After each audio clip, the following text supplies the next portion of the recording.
Si chiama Oltre ed è un progetto per rendere autonomi i minorenni che oggi vivono nelle comunità del Padovano e che hanno una storia di emarginazione. Le loro famiglie spesso non esistono, rischiano di essere vittime di tratta e sfruttamento sessuale o lavorativo, perfino di maltrattamenti. E così una rete di associazioni ha inserito 70 minori nel progetto e li aiuta.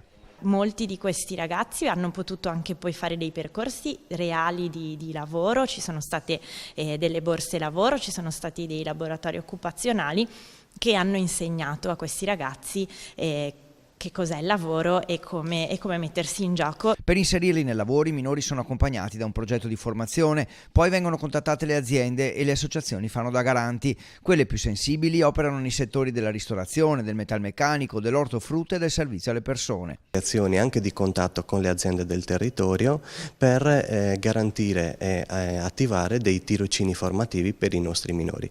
Sottolineo che alcuni di questi tirocini hanno portato anche all'assunzione lavorativa, che è un grande obiettivo. Le aziende sono state varie, soprattutto attività di carattere commerciale e di ristorazione. Queste sono state le aziende maggiormente coinvolte. Non mancano i corsi di teatro per aiutarli a sentirsi bene e a comunicare con gli altri.